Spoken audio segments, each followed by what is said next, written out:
Assalamu alaikum, brothers and sisters. Let's talk about something profound that Allah tells us in the Quran. Allah desires to ease our burdens. That's what He explicitly states. He says, recitation of the verse in Arabic. Allah explains that He graciously turns towards His servants. Yet there are others, those who follow their own desires, who wish to lead us astray, far away from the straight path. These individuals prioritize their fleeting pleasures over eternal success, hoping to pull others into the same abyss of heedlessness. But Allah, in His infinite mercy, wants to lighten our burdens because He knows our nature. He knows that human beings are inherently weak. We are not created to endure unnecessary hardship in our spiritual journey. Allah, in His wisdom, has given us tools to remember Him and to maintain a strong connection with Him. These tools are not meant to weigh us down, but to uplift us, to give us hope and strength when we falter. When you start to remember that Allah is always watching over you, it becomes a wake-up call. It prevents you from justifying sinful actions. Instead of allowing your heart to harden, it brings life to your faith. The Prophet Muhammad, peace be upon him, emphasized this in a powerful hadith recorded in Sahih al-Bukhari, 2441, and Sahih Muslim, 2768. He described the state of believers who commit sins but feel genuine discomfort and remorse. These individuals are not hypocrites. They are simply weak, like all humans, and they sometimes fall. However, they continue fulfilling their other religious obligations and repent to Allah repeatedly, striving to overcome their shortcomings. On the Day of Judgment, these believers will stand before Allah. Imagine the scene.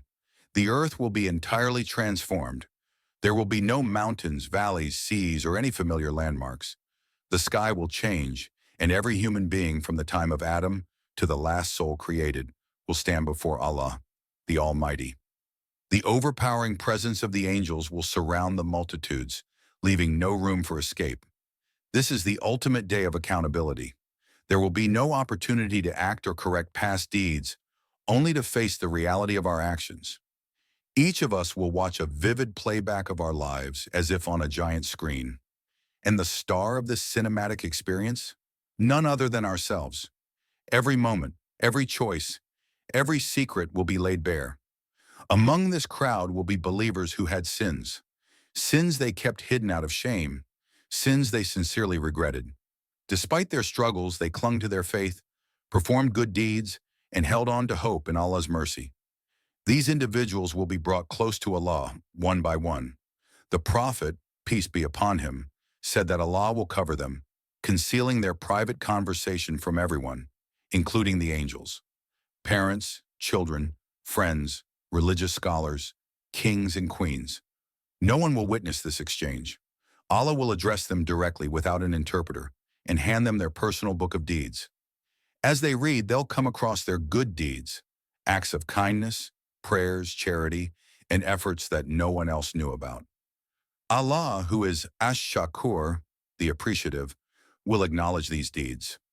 Even though Allah gains nothing from our actions, He values and rewards them.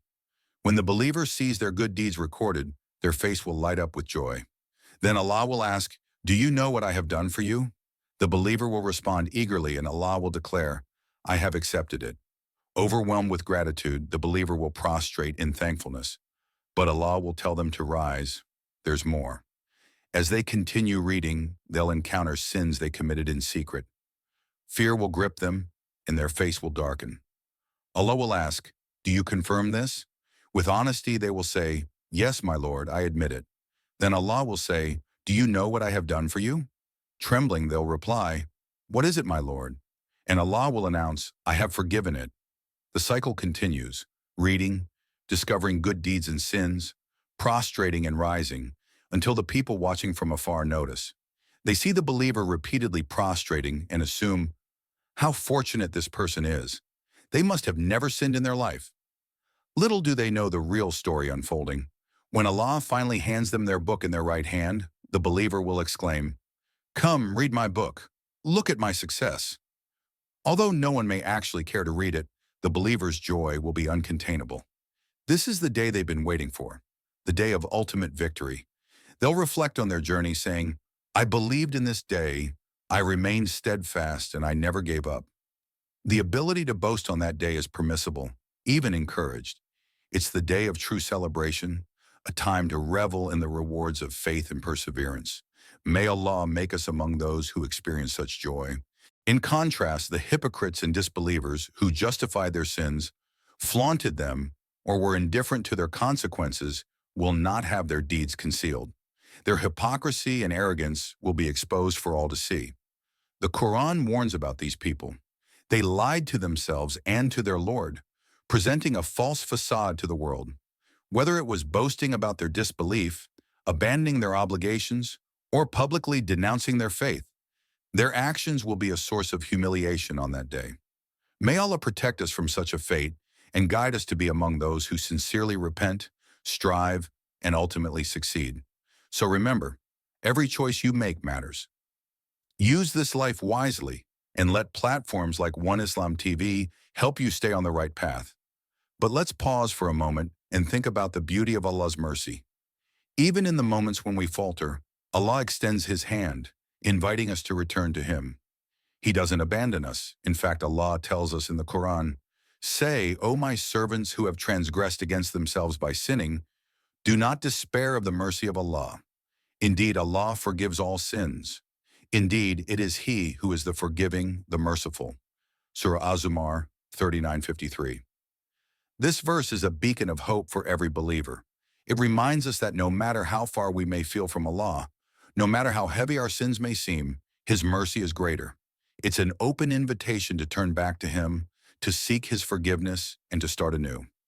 Now let's delve deeper into the concept of repentance. The Prophet Muhammad, peace be upon him, described repentance as a door that is open until the soul reaches the throat at the time of death or the sun rises from the west. This means that as long as we are alive, the opportunity to repent remains. How generous is our Lord! But repentance isn't just about saying, "I'm sorry." It's a process that involves genuine remorse, a commitment to abandon the sin, and a sincere resolve not to return to it. Even if we slip again, as humans often do, the door of repentance remains open as long as our intention is sincere. This is why secret sins, though shameful and heavy on the heart, are not the end of the road. The believer who feels discomfort about their hidden sins, who prays for forgiveness, and who continues to strive in doing good is still beloved by Allah. Such a person recognizes their weakness but refuses to give up. The Day of Judgment, a scene of accountability and hope. Returning to the Day of Judgment, let's reflect more on its events. The Quran and Hadith paint vivid images of that day. The sun will be brought close, people will be drenched in their sweat according to their deeds, and the scales of justice will be set up. Every soul will be held accountable for what they earn. Yet amidst this overwhelming scene, Allah's mercy shines through for the believers. Imagine being called forward by Allah Himself, away from the eyes of the masses. This private conversation is a manifestation of Allah's attribute of covering faults.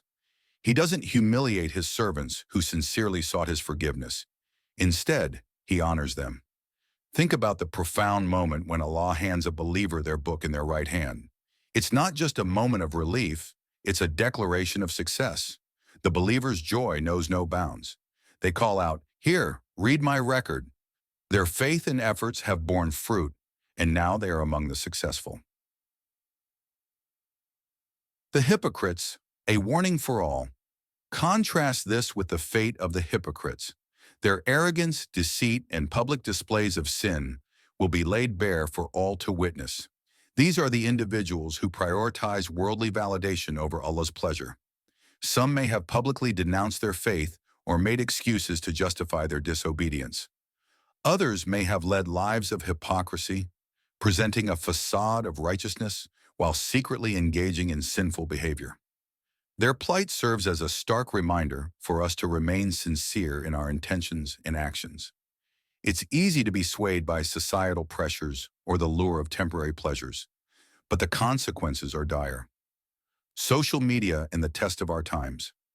In today's age, the test of sincerity is magnified by social media. Platforms that connect us to the world also amplify our struggles with self-presentation and validation. Many individuals, including influencers, find themselves trapped in the cycle of seeking approval from their followers. Consider the case of someone who builds a platform based on Islamic principles, promoting modesty, prayer, or faith, only to later renounce those values publicly. This shift often stems from internal struggles, societal pressures, or the desire for broader acceptance. While we should approach such individuals with compassion and understanding, their actions serve as a reminder of the dangers of seeking validation from people rather than Allah. Social media can be a tool for immense good, but it can also be a source of great harm. As Muslims, we must navigate it with caution, ensuring that our intentions remain pure and our actions align with our values. The power of gratitude and perseverance. Gratitude is another key theme that emerges from our reflection on the Day of Judgment. Allah appreciates even the smallest good deeds we perform. A kind word, a hidden act of charity, or a moment of patience, all are recorded and rewarded. This realization should motivate us to persevere in our worship and good deeds, even when it feels difficult. The path to paradise is not without its challenges, but the rewards are eternal. The Prophet Muhammad, peace be upon him, said, "The world is a prison for the believer and a paradise for the disbeliever." Sahih Muslim, 2956. This life is not meant to be our ultimate comfort. It's a test, a means to an eternal end. When we understand this, we can face its trials with patience and resilience. A final reminder, as we conclude this reflection, let's remind ourselves of the importance of sincerity, repentance, and hope in Allah's mercy. Life is fleeting, and every moment is an opportunity to draw closer to our Creator. And remember, tools like the One Islam TV app can help you stay connected to beneficial content that strengthens your faith. Don't let the distractions of this world pull you away from the path to eternal success. So take that first step. Turn to Allah with a sincere heart. Seek His forgiveness, strive to do good, and never lose hope, for Allah's mercy is vast, His forgiveness is abundant, and His promise is true. May Allah make us among those who are granted their book in their right hand, who rejoice on the Day of Judgment, and who enter paradise with His mercy. Ameen.